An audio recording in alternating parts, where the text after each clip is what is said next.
Hi, it's Dr. Steve from Misericordia University. Let's review how to write the APA formatted research paper.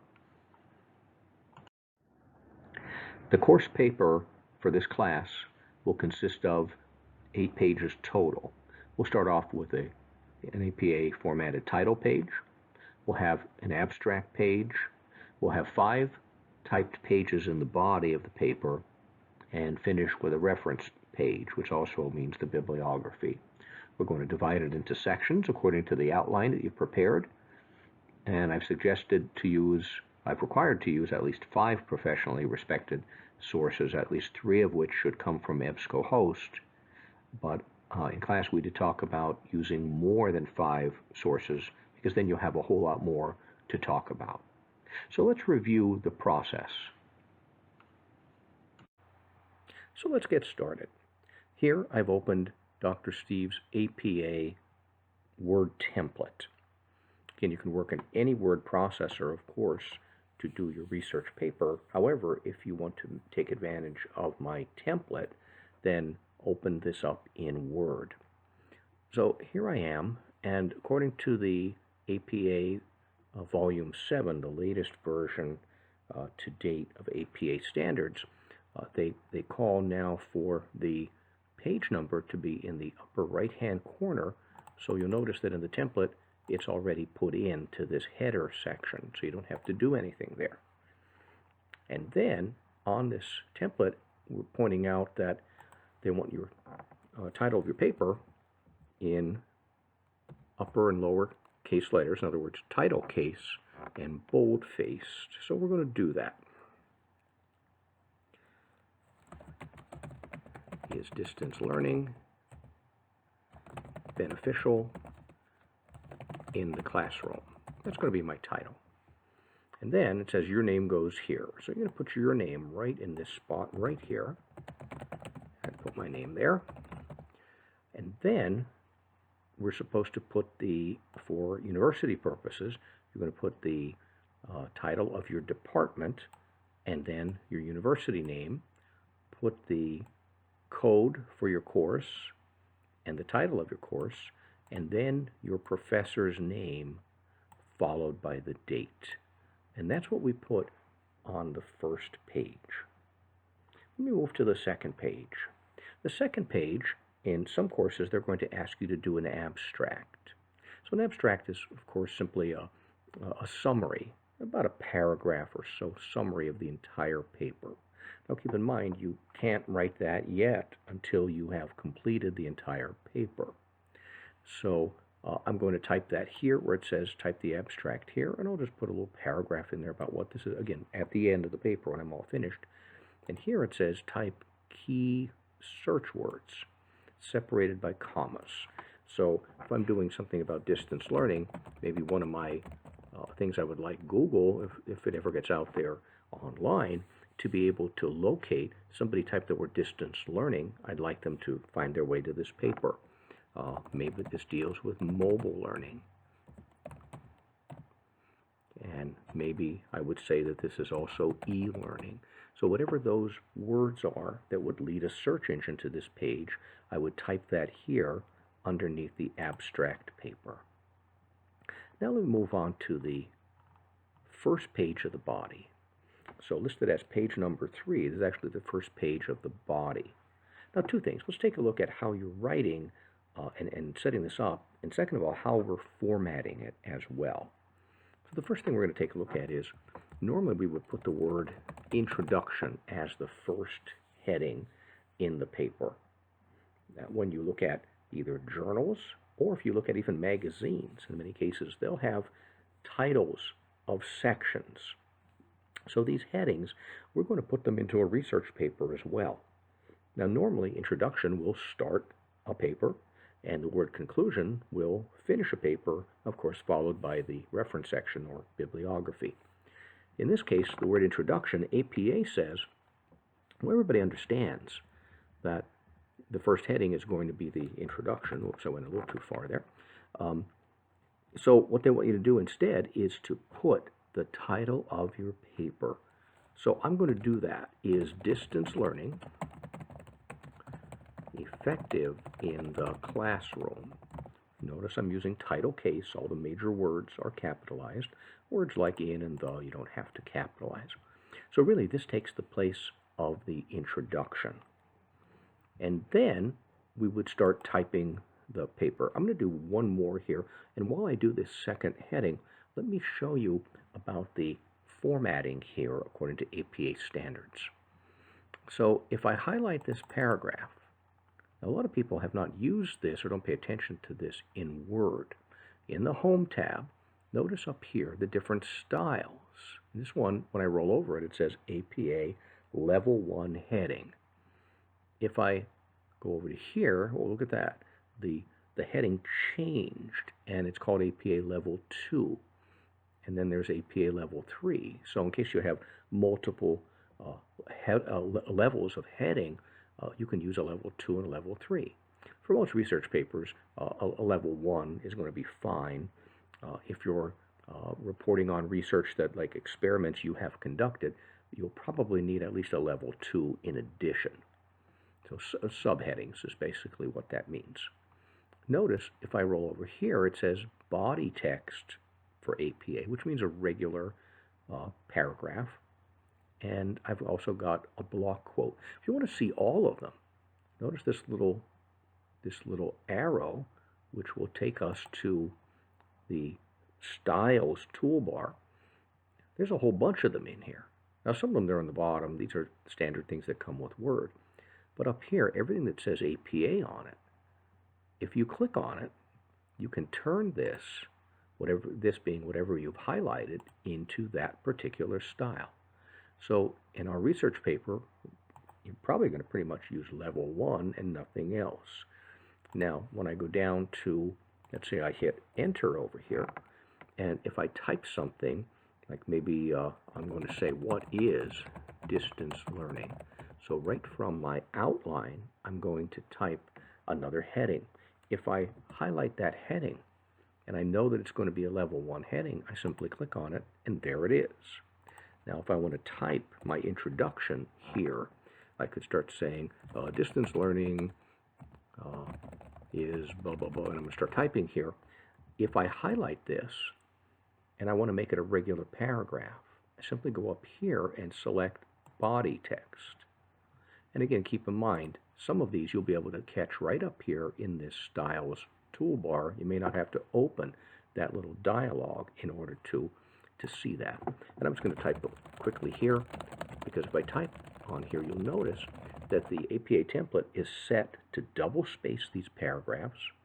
It's set to already put the tab in for where this paragraph starts. We'll tab it over by ½ an inch.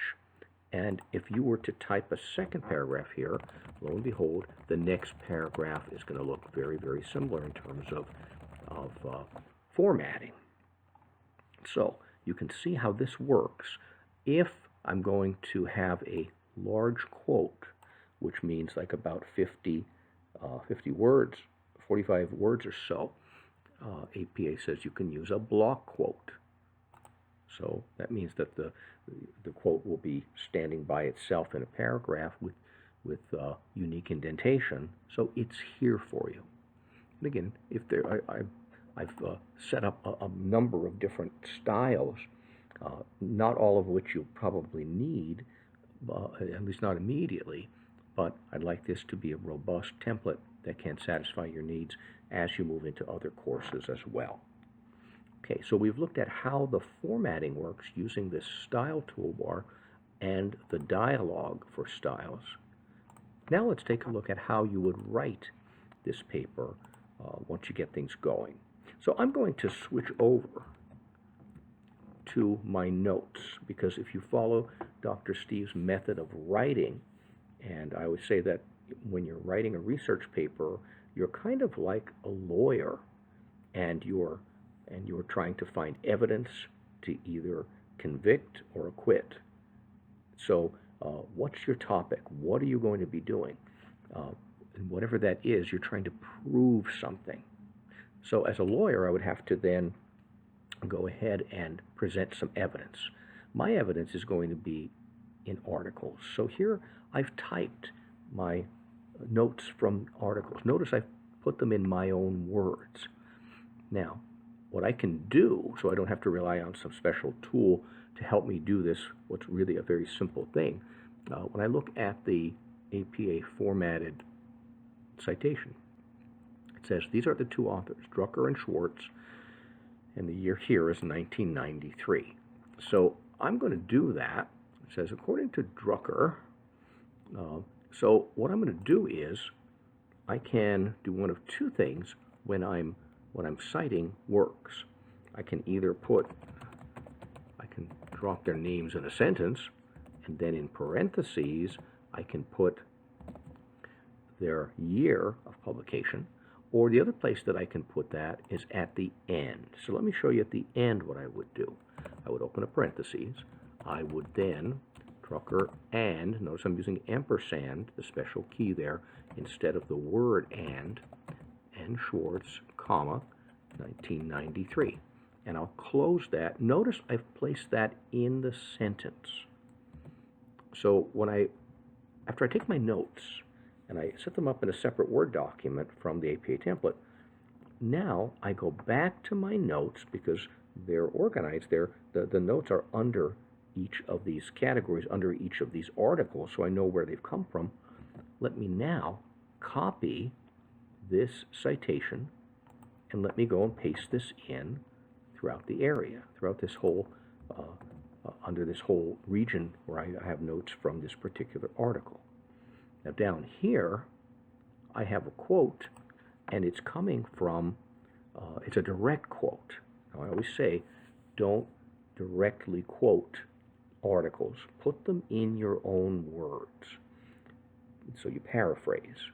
But there are two exceptions to that. Number one, if someone is providing an official definition, and you want to say, quote, this is the definition that this particular author is saying, or this particular site, like an encyclopedia or some authoritative site or a dictionary.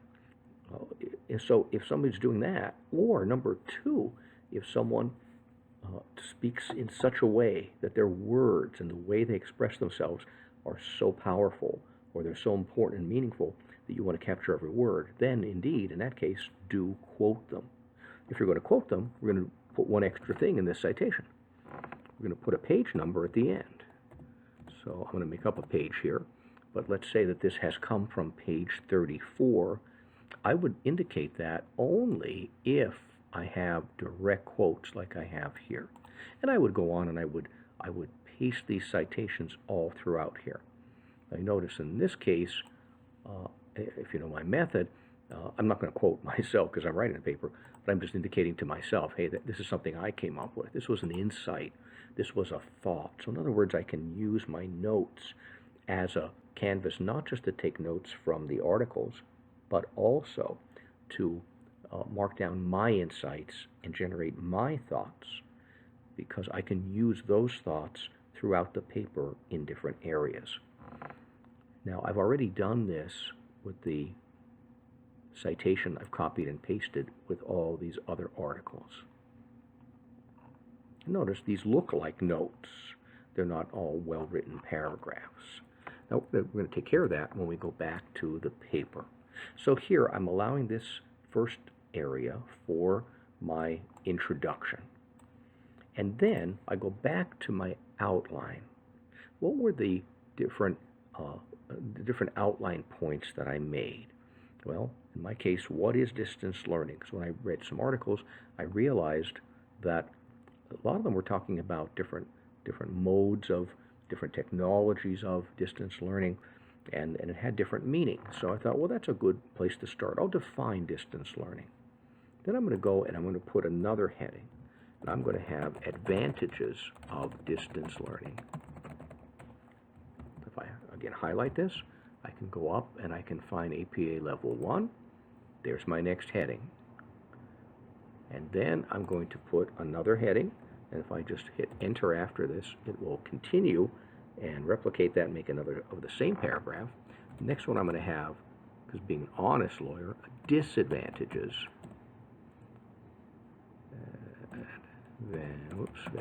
Advantages of distance learning.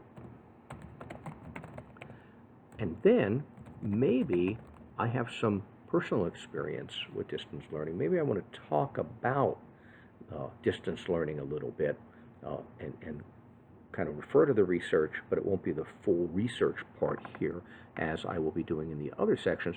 I can put a discussion section in. And then to finish, I can put a conclusion in. So my method, Dr. Steve's method of doing this says, all right, you have advantages, you've got disadvantages. You know that there are going to be disadvantages and advantages listed in these articles because you came up with these topics, these headings, these outline points by looking at the articles. Now all we have to do is go out to our notes and locate these items and plug them into the paper. So I'm going to start here, and I'm going to cut this out, and I'm going to say that this first one is an advantage of distance learning. And then I'm going to make room, and I'm going to say, okay, there's one there. In this article, I found an advantage. Now notice while I'm doing this, I'll cut that out. I'll come back to here. I'll paste that in. Notice when I'm looking at advantages, I'm not going to one author's article and saying, Drucker and Schwartz say there are 5 advantages. I'm going to list them all down. Because that would really be copying or Paul parroting, basically plagiarizing and repurposing their work. I'm a lawyer. I'm drawing evidence from different articles. So having done that, notice all these are in my own words. I'm going to highlight these and say APA body text. Hey, look, the paper is writing itself because it's all populating here. And I didn't even sit down to really set up the paper yet. I'm not actually writing the paper. It's actually writing itself. After I go back to my notes, and if I start taking all these different pieces, so here's another advantage. So I'm going to go down and I'm going to paste this in. And then once again, I'll turn that into body text, which I could do all at once if I wanted to, or I could do it as I go. You're going to have several pages just of notes that are pasted in to your document. After I do the advantages, then I would have to go out, if I'm looking for disadvantages, I would have to go out and paste them in there too, and so on throughout the paper. Now, let's start this section with a good opening sentence that's going to connect everything. This is now the actual writing of this research paper. Let me start off with a good opening sentence. If used effectively by a skilled teacher, there are many possible advantages to using distance learning in the K through 12 classroom. One example is, and notice how I've led into the first note that I have here. Now, remember in this note, I cited them twice, so I'm going to take that out. I'm going to say continuous learning and so on and so forth, and it's cited. And now maybe I'll go on to basically say, talk about it. This means something or other. Okay, then I'm going to move to a second paragraph. Now, to be an organized writer, it's a good idea to create a new paragraph here because you're going to change the idea. So I started this section with a good opening sentence, and then, and I'll put a period after that, and then I said one example is, so, or one advantage. Another one I can do is a second advantage is. Now, when I read this section that I pasted out of my notes, I might find that I might have to reword this just a little bit. I might have to make it more explanatory. I might have to make it smoother, make it flow better. But for a start, I'm off and running and doing well. Another advantage that has been noted is, and again, I may have to reword this a little bit and make it smooth.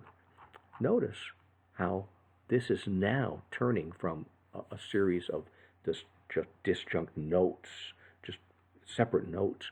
Now I am blending all these notes together to make a section that begins with a good opening sentence that describes what this whole section is going to be about, and I'm leading into each one of these.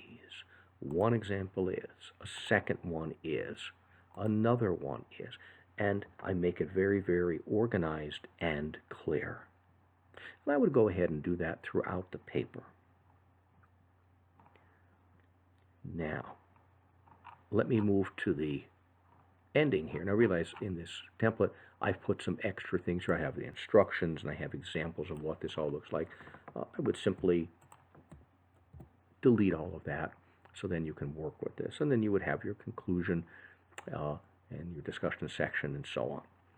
And then we have the reference page, which is also known as a bibliography. So if you have copied these references right from the citation tool from EBSCOhost, the cite tool, then all I have to do is copy this, and I'm going to move down to here, and I'm going to paste it. And I'm going to go out and get another one.